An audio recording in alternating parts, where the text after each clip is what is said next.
proféticas de Latinoamérica. Les adjudican las profecías del 2012. El misterio rodea la decadencia de su civilización. Sin embargo, su cultura sigue viva y su fe en las profecías vigente. Profecías escritas y profecías de tradición oral, como la que los llevó a luchar durante 50 años contra los blancos. O la profecía que dice que la Tierra mostrará al hombre supuestas señales catastróficas que anunciarían el fin del mundo. O las oscuras profecías que llevaron a sus ancestros al sacrificio de niños. ¿Cuáles son las verdaderas profecías mayas?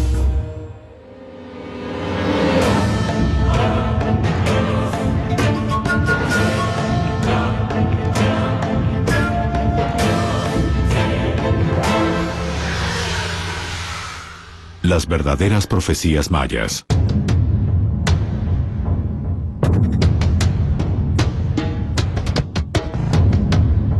La cultura maya alcanzó una sabiduría sin igual en América, motivada en gran medida por el deseo de conocer el futuro. Y sus profecías en muchos casos contienen oscuros augurios. ¿Son modificables esos augurios? ¿Los mayas creían posible revertir las profecías que anunciaban tiempos de guerras, hambre o muerte?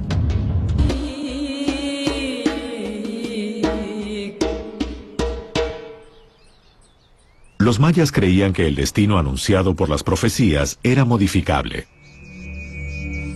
Los rituales son los que hacen que se aminoren las cargas negativas y que se potencien las cargas buenas para los hombres. Los sacerdotes ordenaban el ritual para obtener el favor de los dioses. Si lo creían necesario, podía implicar el derramamiento de sangre humana. Los dioses necesitan del hombre. ¿Y qué necesitan? Esencialmente alimento.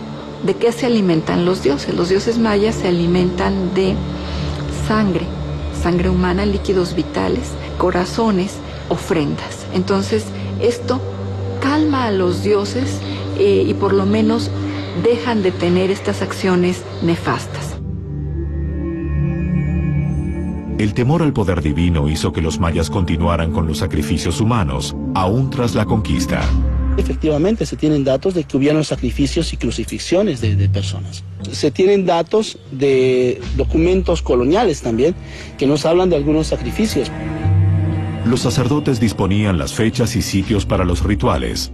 Las fechas especiales para la celebración de estos ritos están también asociadas con los calendarios antiguos. Y luego los lugares de culto.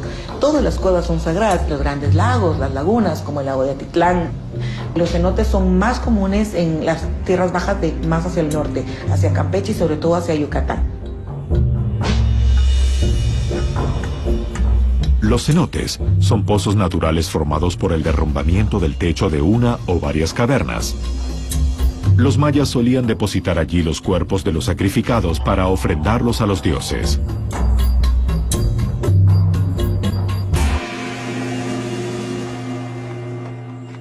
Para los antiguos mayas, cuevas y cenotes eran catedrales naturales, así los percibían. El arqueólogo subacuático Guillermo de Anda explorará un cenote de Yucatán, buscando confirmar si allí, tras la conquista, los sacrificios humanos siguieron teniendo lugar.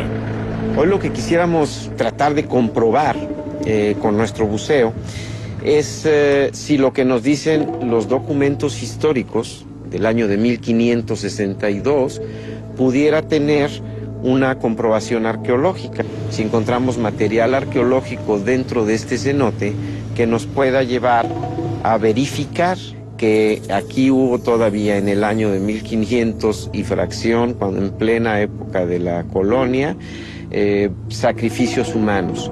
Los mayas creían que si desaparecían los ritos sagrados, el caos podía desatarse en la tierra. Para los mayas antiguos esto era algo tan fuerte, tan poderoso que inclusive, a pesar de arriesgar su propia vida, se escondían. Se van al monte y se van a las cuevas, precisamente, estos lugares sacros, y siguen llevando a cabo sus rituales. Los cenotes eran definitivamente un punto de conexión con lo divino. y donde podría darse un intercambio de dones, es decir, donde se podría ofrendar algo para esperar algo a cambio. El cenote de hoy es un lugar maravilloso. Esto nos evoca muchas cosas de lo que pudieron haber sentido los antiguos mayas, entrando ahí con una antorcha. Quienes llevaban a cabo estas ceremonias, definitivamente sacerdotes, porque la divinidad, la energía de estos lugares era tan grande, no cualquiera podría acceder. Existen todavía pocos, pero afortunadamente todavía algunos shmenot, que son sacerdotes, los que tienen la sabiduría. Que es a veces inexplicable cómo hacían para llegar a cámaras cargando antorchas. Tuvo que hacer una ceremonia planificada con todo el rigor y el ritual que eso llevó. En la península de Yucatán hay más de 8.000 cenotes y se estima que muchos contienen material arqueológico. Tras algunos minutos bajo el agua, aparecen las primeras vasijas. En un primer reconocimiento, lo que estamos viendo es artefactos de temporalidades muy amplias. Pronto descubren restos humanos, que para De Anda podrían ser de niños. Encontrar restos óseos, por ejemplo, de un niño, siempre es impactante. Me atrevo a decir que uno de los cráneos aparentemente presenta marcas de corte. Esto podría ser señal o de sacrificio o de un procedimiento alrededor del momento de la muerte. Los niños no eran los únicos sacrificados, pero sí eran los escogidos para los rituales de mayor importancia. Muchas veces eran hijos de esclavos, hijos de hombres que eran aprendidos en guerra. Algunas de estas ofrendas podrían haber sido para el dios de la lluvia, Chak. En este caso podríamos entender el sacrificio de niños. Se habla de los chaques que ayudaban a Chak, que eran seres pequeños. Y efectivamente tenemos una situación de ofrenda ritual para prevenir una situación, en este caso la escasez de agua.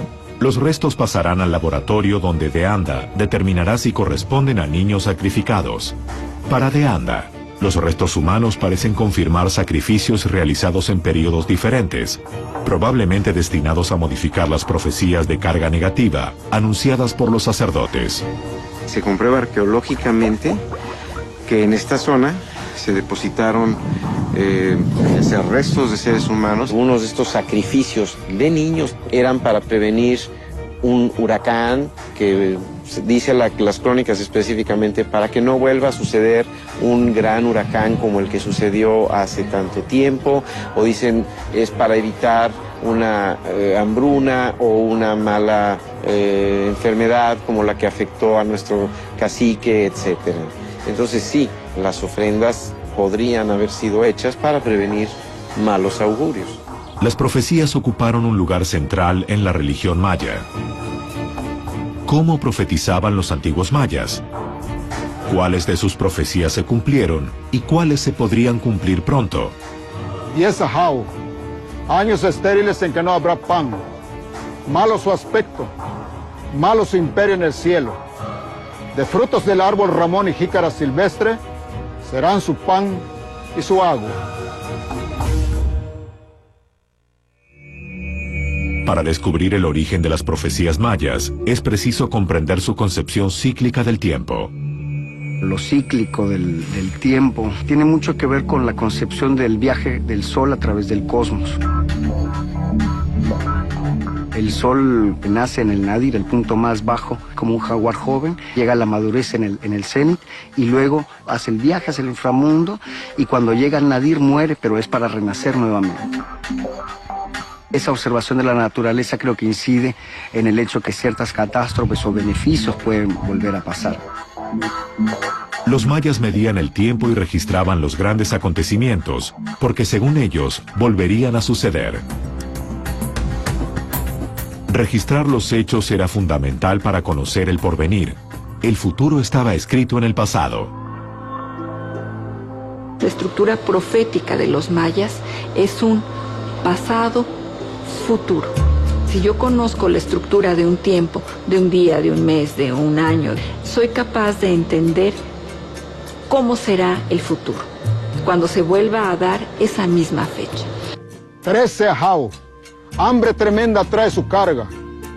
De jícaras silvestres será el pan. Bajarán años de langosta. Muy pesada es la carga del catún. Los mayas utilizaban los calendarios como instrumentos para conocer la voluntad divina. Interpretar los ciclos cósmicos les permitía anticipar a los dioses y vislumbrar el futuro, es decir, profetizar.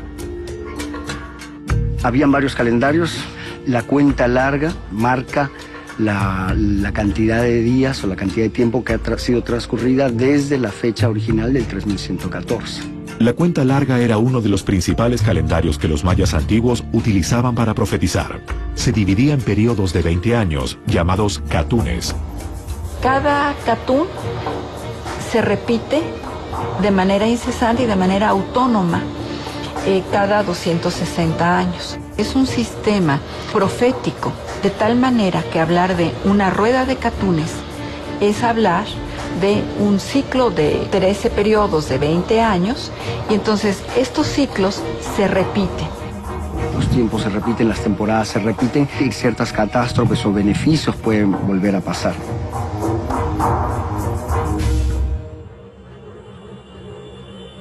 ¿Podrían repetirse en el futuro desastres naturales, guerras y hambrunas del pasado de acuerdo al sistema profético maya? Algunos de sus vaticinios han sido interpretados como aciertos sorprendentes. Y la inquietante profecía maya para nuestros días arriesga un panorama desolador.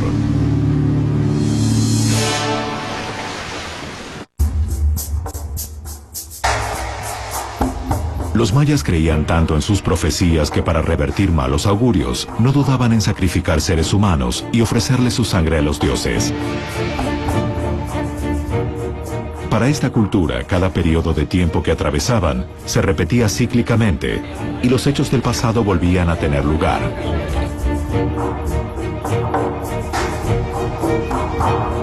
Por eso sucesos históricos y naturales quedaban registrados a través de su escritura glífica, en muros y estelas de piedra, y en sus códices, libros sagrados en los que se consultaba el futuro.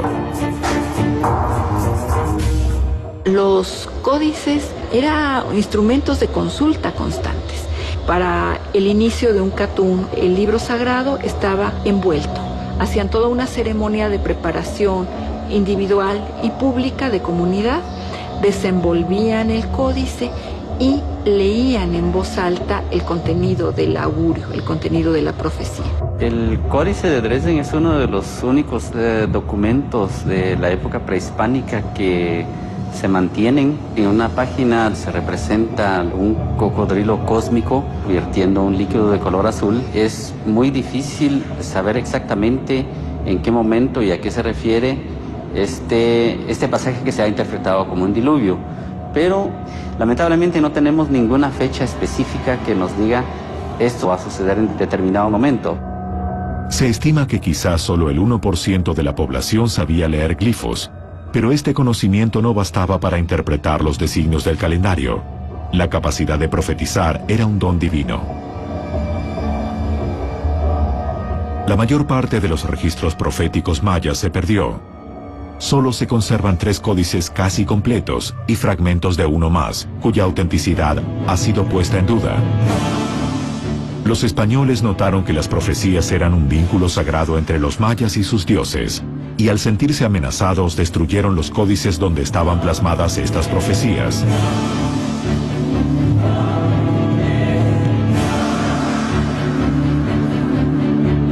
El 12 de julio de 1562, en el auto de fe de Maní, el sacerdote Diego de Landa llevó a cabo una quema de códices.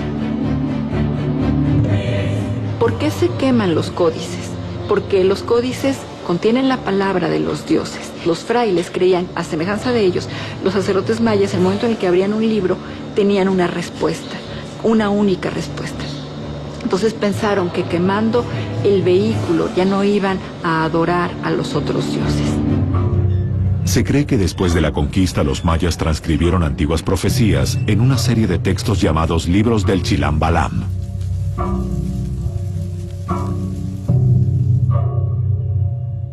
En Chumayel, México, fue hallado uno de estos manuscritos mayas.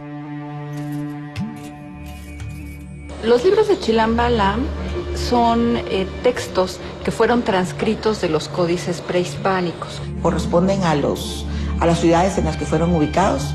Fueron libros escritos entre el siglo XVI y el XVIII. El Chilam Balam contiene una serie de profecías que van relacionadas a hechos naturales, desde inundaciones, eclipses, y también se habla de hechos proféticos que van en relación al calendario, el conocimiento que ellos tienen de la relación de los astros y también de hechos que se repiten. ¿Son estas las verdaderas profecías mayas? ¿Se han cumplido las profecías del Chilam Balam?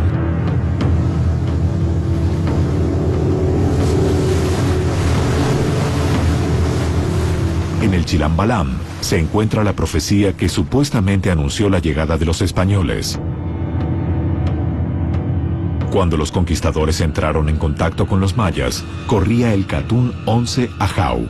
La profecía correspondiente a este Catún parece adelantar su llegada. 11 Ajau Catún.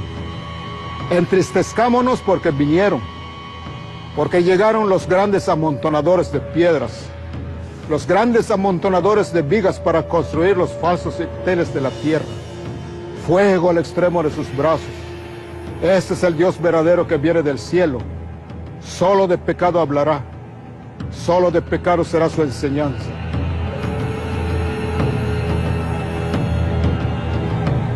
Para algunos especialistas, el acierto es en realidad una interpretación de la profecía posterior a la llegada de los españoles. Esta profecía del Catún 11 Ajau está haciendo referencia a la llegada de otros extranjeros. Estamos explicando un hecho escrito a la luz de lo sucedido. Cuando en el pensamiento maya llegan extranjeros, les denominan tzules. Y en algún momento fueron extranjeros los itzáes, los chontales, es decir, otros grupos. ¿Por qué? Porque los movimientos de gente pues, son permanentes en todos los lugares. ¿Existirá realmente una profecía que corresponda a nuestros días? Desde el año 1992 hasta el año 2012, estaríamos atravesando el Catún 4 Ajau. ¿Qué dice la profecía de las ruedas catúnicas relativas al Catún 4 Ajau? Mezquindad de pan, mezquindad de agua también. Terminará la obediencia y el respeto, porque habrá otra voluntad distinta. Manifiesta el 4 Ajau Catún, muerte súbita y entradas de sopilotes a las casas. ¿Debemos temer una hambruna mundial producto de una intensa temporada de sequías? ¿A qué se refiere la supuesta profecía que anunciaría muertes súbitas? Hace siglos que los mayas no siguen el conteo de catunes desde que la cuenta larga dejó de utilizarse. La cuenta larga deja de usarse al final del periodo clásico tardío, es decir, alrededor del año 900, 909, con los últimos monumentos esculpidos en las tierras bajas del Petén. Lo que aún persiste con la misma fuerza original es la profunda creencia maya de que el futuro está determinado por los dioses. Aunque los códices fueron quemados casi en su totalidad, muchas profecías sobrevivieron en la tradición oral. Una de ellas hablaba de un supuesto héroe o dios que alguna vez regresaría para liberar a su pueblo. Jacinto Canec, un maya nacido durante el dominio español, se autoproclamó salvador de su pueblo, respaldado en esta profecía, y se convirtió en el cabecilla del primer levantamiento maya organizado. En 1761, en la península de Yucatán, los españoles vivieron momentos de pánico a manos de los rebeldes encabezados por Canec. La rebelión de Jacinto Canec tuvo dos sentidos. La respuesta a un sistema de explotación social, pero eso no basta para entender lo que pasó ahí. Por eso está esta otra explicación, que es un pueblo que tiene una forma de pensar y que al esperar el advenimiento de un héroe cultural va a encontrar entre diversos rebeldes a un personaje que se va a subir en la cresta de la ola. Jacinto Canec se decía a sí mismo Moctezuma y Jesucristo. Jacinto Canec se presentaba ante los campesinos como Jesucristo y Moctezuma, el último emperador azteca. Los rebeldes lo siguieron ciegamente. Le decía a sus soldados que no temiesen morir, puesto que con él resucitarían, reencarnarían al séptimo día, en donde entonces ganarían la guerra contra los españoles. Muchos creyeron en él y murieron por esa creencia. Esta rebelión es una evidencia de la supervivencia del sistema profético maya tras la conquista. Tenemos que atender a la gran ritualidad que existe todavía entre los campesinos mayas para entender cómo están viviendo justamente ese conjunto de interpretación de su vida anclada en el tiempo cíclico y en los vaticinios. Aunque muchos rebeldes fueran analfabetos, las profecías de Chilam Balam alimentaban cíclicamente el deseo de los mayas de recuperar su libertad.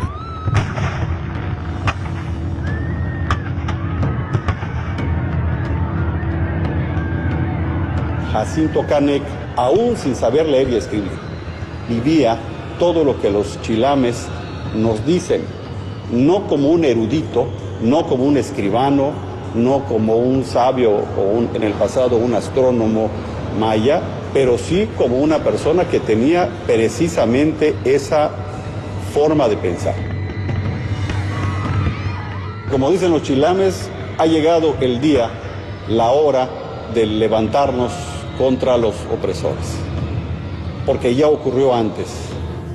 Finalmente la rebelión fue sometida y Jacinto Canec apresado.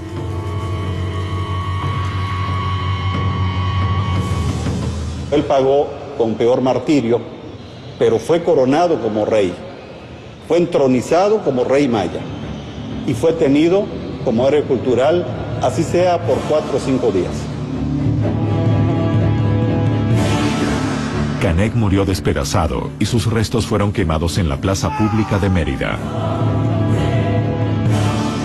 Pero menos de 100 años después, los mayas de Yucatán volverían a rebelarse, alentados por la poderosa profecía que los llevó a luchar en una guerra en la que murieron cerca de 250,000 personas.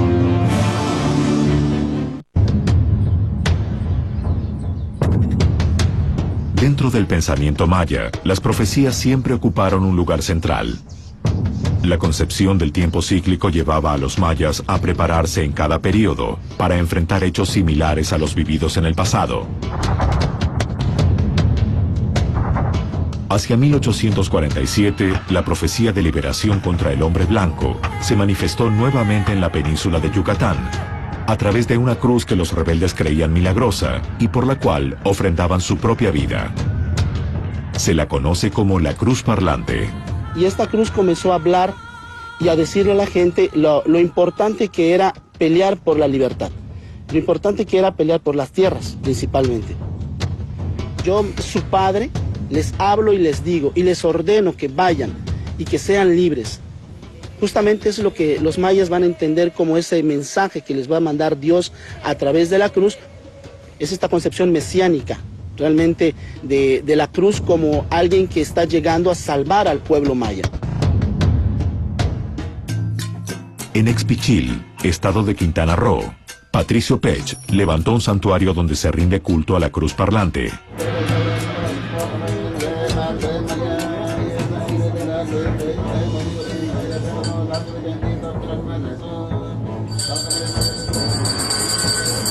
Pech es hijo de un soldado que participó en la Guerra de Castas.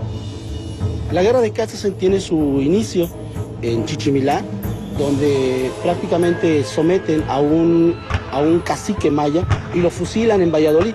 Esto va a hacer que los pueblos comiencen todo un movimiento donde dicen que a través de la cruz se comienzan a dar mensajes para que la gente pueda asistir y participar en este movimiento revolucionario. Pero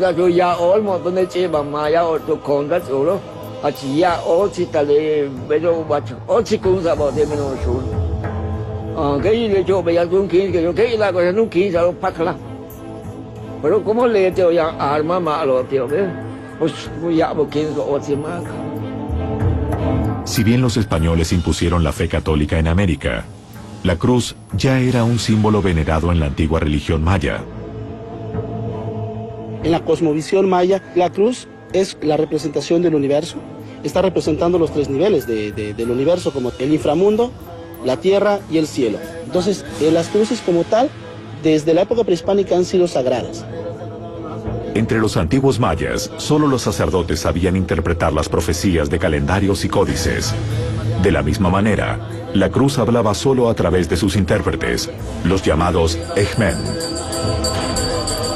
Estos señores menes son gente que se ha preparado desde hace mucho tiempo, que incluso nacen con el don, porque a través del sueño lo obtienen, ¿sí?, para poder dialogar con Dios. Entonces, toda la palabra que existiera en relación a la cruz se convertía prácticamente en una ley, y había que escucharlas también, porque se estaba considerando que era el que tenía que dar la orden para que todo mundo tomara las armas y se fuera a la guerra.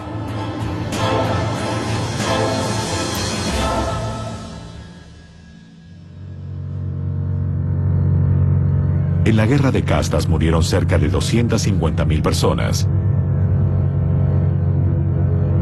La rebelión duró más de 50 años y terminó oficialmente en 1901. Sin embargo, la profecía sigue viva para quienes creen que la cruz un día volverá a hablar.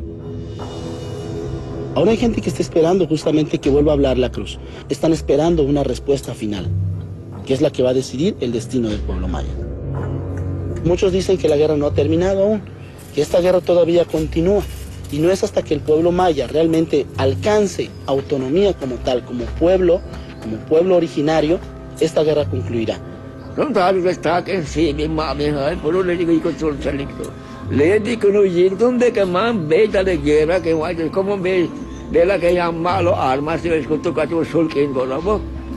Dios tiene que tulcar de una casa de cogerlo. Dios controla de y se ya ni no me cabe tan de guerra o tan ya yo que casi como un pide más nada. Según Patricio Pech, el sufrimiento del pueblo maya continúa. Y en tanto persista su odio por el ultraje que sufrieron, la guerra estará latente.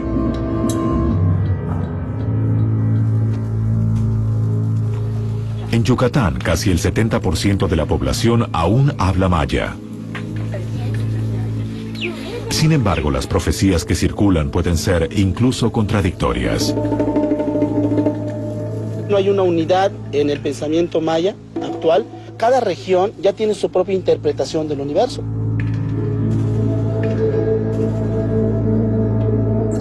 A pocos kilómetros de Expichil se encuentra Exyatil, un pueblo en el que las profecías anuncian que cuando se abandone el culto ritual y no se practiquen los rezos, llegará el fin del mundo.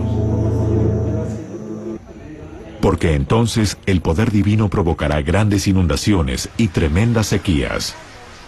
Y la tierra responderá con temblores y enfermedades.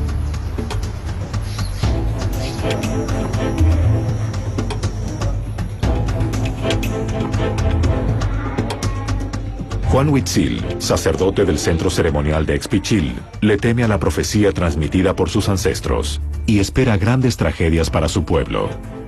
Es una profecía. Todo lo que me ha platicado mis difuntos abuelos. Va a llover en el tiempo que no es el tiempo de llover. Y va a haber sequía en el tiempo de que el agua sí llegan a caer. El cambio viene cerquita. En un pueblo preeminentemente agricultor como el maya, la religión, el clima y las profecías están íntimamente ligados. La comunión del hombre con Dios, es la comunión del hombre con la naturaleza misma. ¿Por qué? Porque Dios es la naturaleza misma en la concepción de los mayas actuales. En la religión maya, los fenómenos naturales son la manifestación de los dioses.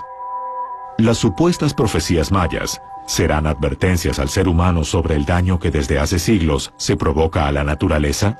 Juan cree que los primeros síntomas de los cambios anunciados en las profecías ya están a la vista. La milpa había más cosecha, pero ahora pues no llueve bien. De esas sequías que pasa, de cuando llueve se hunde partes de nunca ha caído agua mucho. Dios está avisando a toda la gente para que lleguen a creerlo. Es un aviso que van a cambiar la vida en el mundo. Las supuestas profecías que anuncian los mayas actuales se asemejan a las consecuencias del calentamiento global. En Guatemala, donde llueve bastante, ha llovido más, y donde llueve poco, está lloviendo menos. Y eso causa de que en las áreas de mucha lluvia tengamos problemas de deslaves e inundaciones, y en las áreas de poca lluvia problemas de sequía y por lo tanto problemas de falta de producción de alimentos. Juan y los demás dignatarios realizan ceremonias rituales buscando cambiar el destino de los campesinos mayas. Los verdaderos líderes o sacerdotes creen en esta profecía como tal. Pero no es una profecía como nosotros la conocemos en el concepto occidental de que el mundo se va a acabar. Es una profecía que nos habla de cómo el pueblo ha ido transformándose a través del tiempo. Esto es lo que realmente está representando esta profecía como tal. En la antigüedad, para calmar a los dioses y cambiar el destino, los sacerdotes mayas llegaban a ofrendar la sangre de los hombres. Hoy, para los mayas, sus guías espirituales son los últimos exponentes con el conocimiento necesario para corregir el futuro, y quienes siguen llevando a cabo prácticas adivinatorias a través del calendario sagrado. El Tzolk'in es un calendario sagrado. Los mayas aseguran que la gestación de un bebé dura 260 días. Y entonces, este calendario de 260 días, ¿qué hace? Está integrando el tiempo humano en el universo. En Momostenango, Guatemala, los guías espirituales aún leen los designios de los dioses en el sagrado calendario Tzolk'in. Para interpretar los designios del calendario, se debe nacer con el don. Hasta la fecha no se elige ser sacerdote.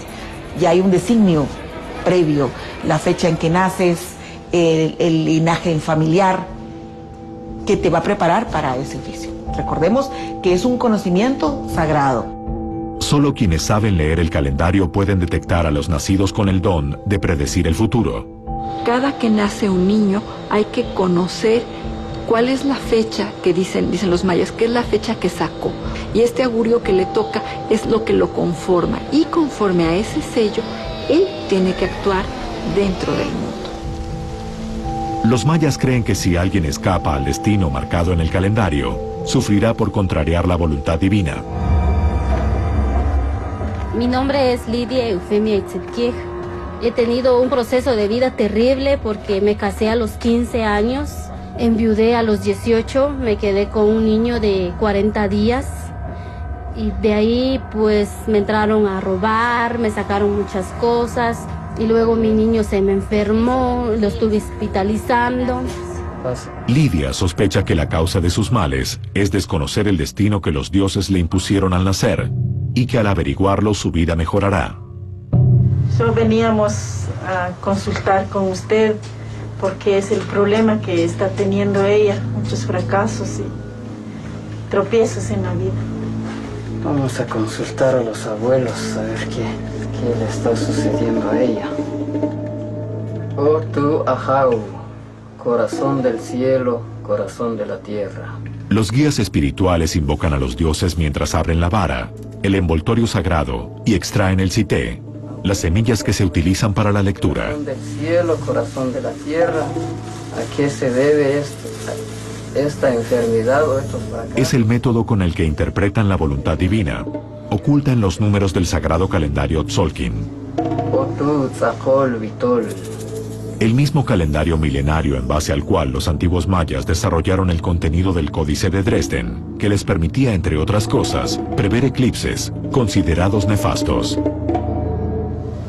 Según veo aquí en la vara de que ella tiene una misión o un don que cumplir, pero si no lo acepta, verdaderamente ella va a seguir con esos fracasos, va a seguir sufriendo, porque ella está llamada para cumplir una misión en esta tierra. La lectura indicaría que Lidia nació con un don para ser guía espiritual y que tendría que aprender los secretos del sagrado calendario para predecir el futuro y también para intentar corregirlo. Un augurio para una pregunta concreta no es la misma respuesta para una persona que para otra, porque el punto esencial es el consultante. ¿Cuál es su fecha de nacimiento y cómo se tiene que relacionar él con el mundo de lo sagrado?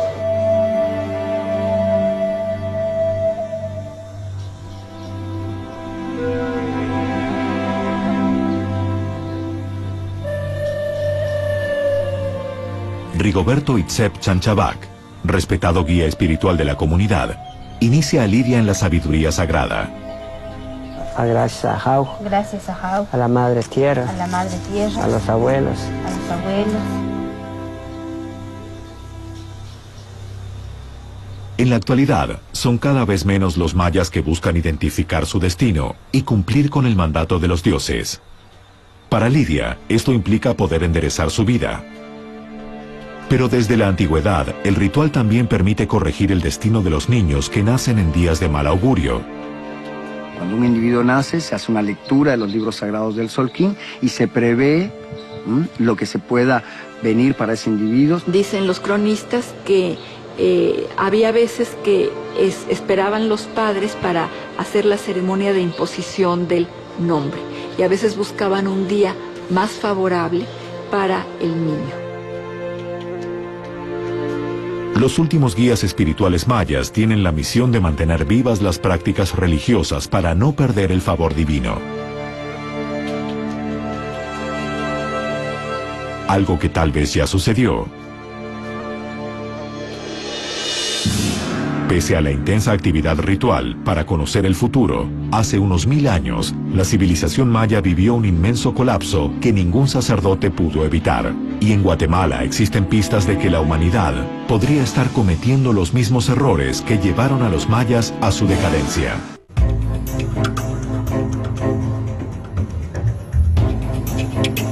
Desde la antigüedad, los sacerdotes mayas se valieron de ritos y ofrendas a los dioses para intentar revertir las profecías que anunciaban sequías, pestes o hambrunas.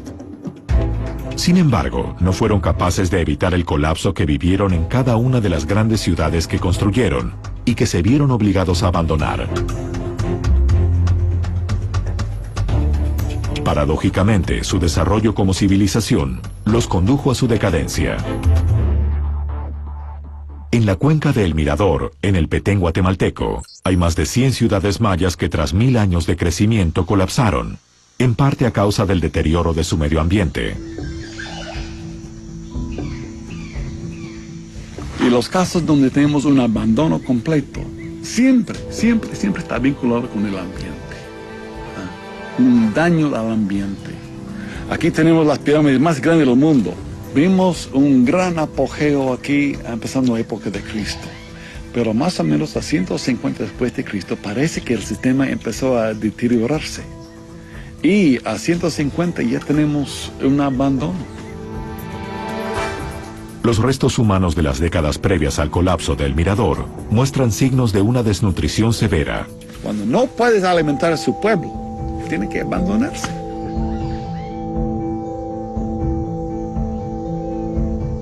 El abuso del medio ambiente se debió al creciente uso de estuco, que los mayas utilizaban para recubrir sus construcciones. El estuco se producía quemando piedra caliza en grandes hornos de madera que llegaban a temperaturas de hasta 900 grados centígrados.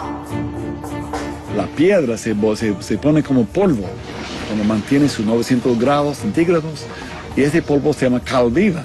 Y al echarle agua, se forma como cemento. Se puede manipularlo, tirarlo, modelarlo, tallarlo. El problema es que el estuco se produce con madera.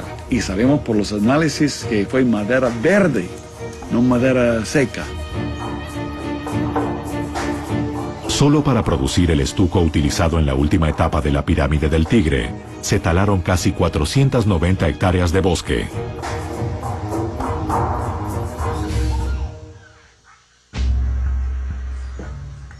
En la cuenca Mirador, las primeras evidencias de estuco aparecen por aquí más o menos en 1200 años antes de Cristo, en unas especies de pisos delgaditos así de 2 a 3 centímetros. La época donde más uso el estuco es más o menos la época de Cristo hasta 100 años después. Esto es un túnel que excavamos hace 5 años y colocaron una capa delgadita de estuco. Un uso bien delgadito de 2 centímetros de grosor. Y este es el estuco original que fecha preclásico medio, que está fechando entre 600 a 400 años antes de Cristo. Siglos más tarde fue construido el templo de la Garra del Jaguar, donde se hace notorio el exagerado aumento en el uso de estuco.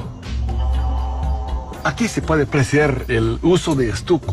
Una capa de 15 centímetros de grosor sobre esa piedra. Estaban exagerando, exagerando el uso del estuco. La tala indiscriminada del bosque de El Mirador se repitió a lo largo de los siglos en las distintas ciudades que los mayas fueron construyendo y abandonando. Se sabe ahora por estudios arqueológicos que la civilización maya tenía centros poblados que alcanzaban fácilmente 500,000 de habitantes, que para ese entonces era una población muy grande, y eso resultó en una presión muy alta sobre los recursos naturales, principalmente el recurso bosque. Y se cree de que esta fue una de las causas que hizo que esta civilización colapsara.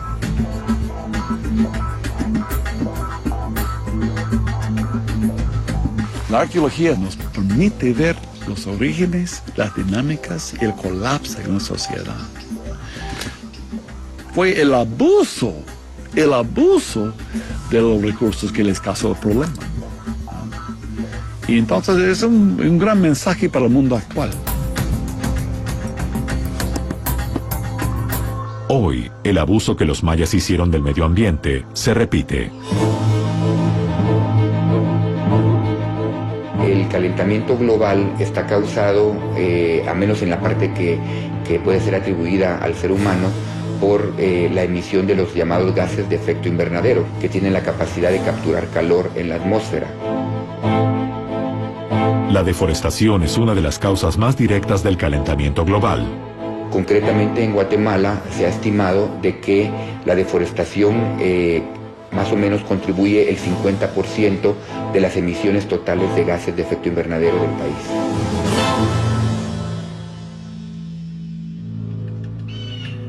Los guías espirituales mayas creen que las profecías de sus ancestros podrían cumplirse muy pronto. Todos estos daños van en contra del tiempo y el espacio y la madre tierra. Hay una reacción, al final el cuento como un frasco de vidrio, que ese vidrio no va a aguantar, estalla, y así es la tierra. Como una profecía que dejaron. Si un día llegara el final de los árboles, ya no podríamos vivir, porque los árboles, las montañas, es la respiración de la madre tierra. Las verdaderas profecías mayas serán una verdadera advertencia para la humanidad sobre el inmenso riesgo que implica la sobreexplotación de los recursos naturales. ¿Estarán anunciando que de no corregir su comportamiento, la sociedad actual podría vivir un colapso similar al que sufrió el pueblo maya?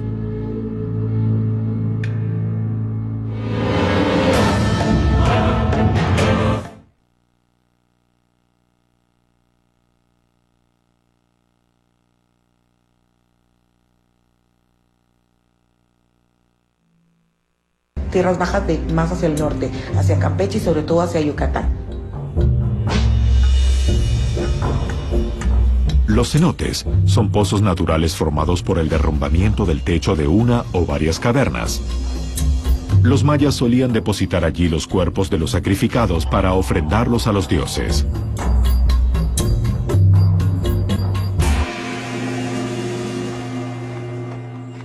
Para los antiguos mayas, cuevas y cenotes eran catedrales naturales, así los percibían. El arqueólogo subacuático Guillermo de Anda explorará un cenote de Yucatán, buscando confirmar si allí, tras la conquista, los sacrificios humanos siguieron teniendo lugar.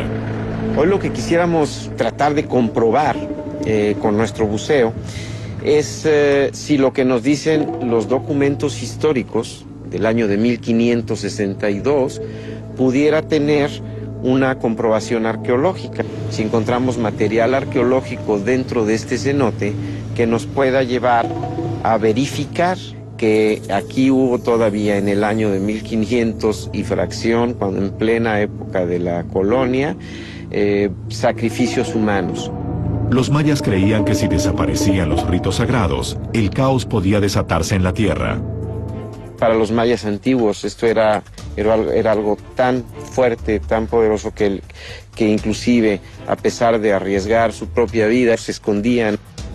Proféticas de Latinoamérica les adjudican las profecías del 2012. El misterio rodea la decadencia de su civilización. Sin embargo, su cultura sigue viva y su fe en las profecías vigente. Profecías escritas y profecías de tradición oral, como la que los llevó a luchar durante 50 años contra los blancos. O la profecía que dice que la tierra mostrará al hombre supuestas señales catastróficas que anunciarían el fin del mundo. O las oscuras profecías que llevaron a sus ancestros al sacrificio de niños. ¿Cuáles son las verdaderas profecías mayas?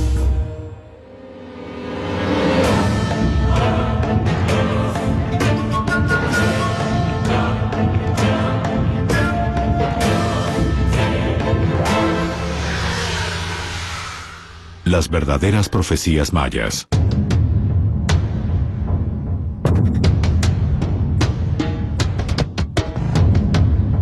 La cultura maya alcanzó una sabiduría sin igual en América, motivada en gran medida por el deseo de conocer el futuro. Y sus profecías en muchos casos contienen oscuros augurios. ¿Son modificables esos augurios? Los mayas creían posible revertir las profecías que anunciaban tiempos de guerras, hambre o muerte.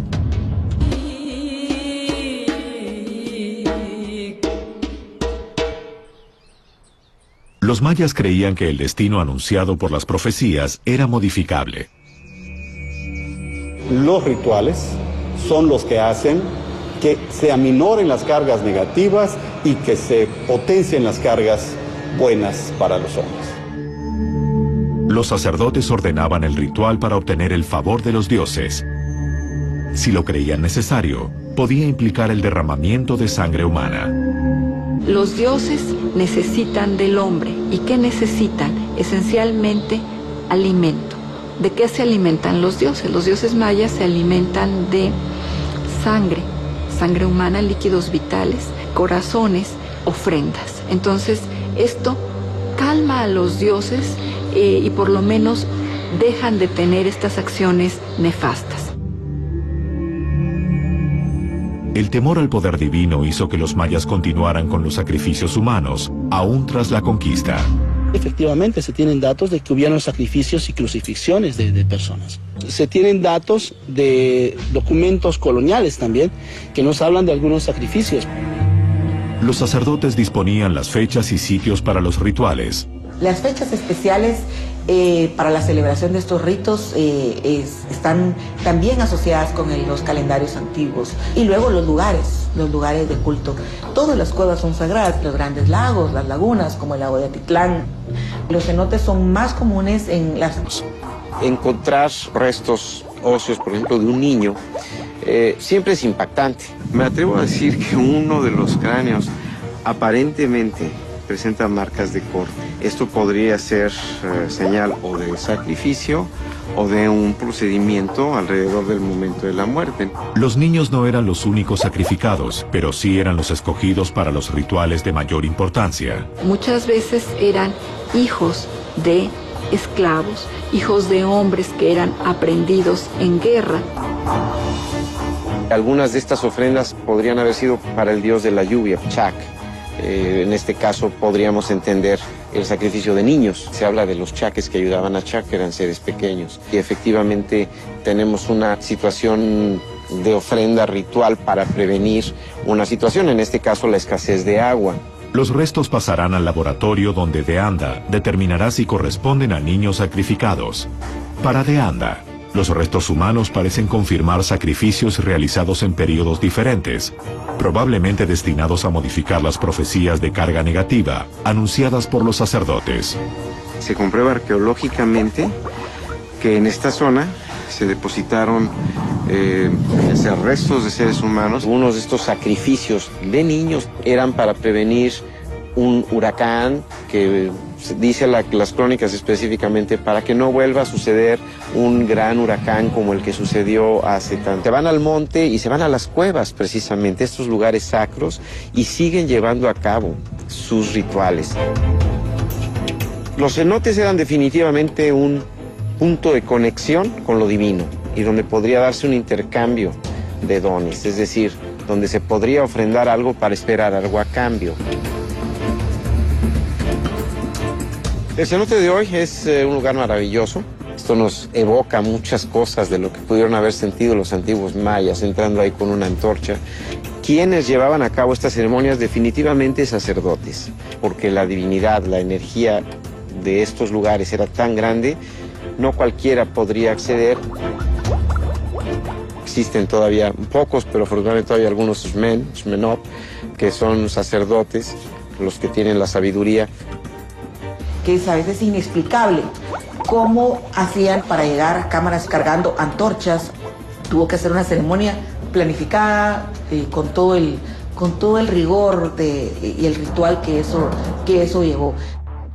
En la península de Yucatán hay más de 8.000 cenotes y se estima que muchos contienen material arqueológico.